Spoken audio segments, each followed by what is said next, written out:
जी राय साहब। जी बिल्कुल, मैं इस टाइम लक्ष्मी चौक के एक प्रिंटिंग प्रेस पे मौजूद हूँ, जहां से मेरे सोर्स थे, हमारे सोर्स ने बताया कि जनाब यहाँ पर 8 फरवरी को जो इलेक्शन हो गए हैं, जिसमें नवाज शरीफ साहब मानसरा वाली सीट हार गए हैं, उसके बैलेट पेपर जो है वो छापे जा रहे हैं। हम जब यहाँ पर पहुंचे हैं तो ये प्रिंटिंग प्रेस के हालात है जनाबे वाला, ये देख लीजिए, जरा क्लोज दिखाइए। NA-15 मानसेरा, ये शहजादा मोहम्मद गुस्तासिब खान साहब जो जीते हैं, मोहम्मद नवाज शरीफ साहब जो यहाँ से इलेक्शन हारे, और ये देखते जाइए कि पेपर है कितने। अब ये देखते जाइए, ये सारे पेपर हैं और ये बैलेट पेपर है, ये सब के सब बैलेट पेपर्स हैं।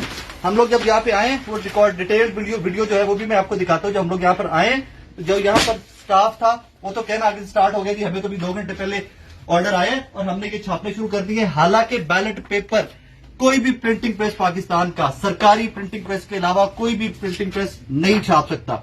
टिप आई थी, टिप के ऊपर काम करते यहाँ पर पहुंचे तो आगे जनाब बिल्कुल ये दिन दिहाड़े यहाँ पर मियां मोहम्मद नवाज शरीफ साहब जो इलेक्शन हार चुके हुए हैं, NA-15 मानसेरा का, उसका जनाबे वाला यहाँ पर बैलेट पेपर छापे जा रहे हैं। और ये आपकी और मेरी जमहूरियत है। और अभी 15 पे कॉल कर दी है, पुलिस आती है तो उसके बाद देखते हैं क्या होता है।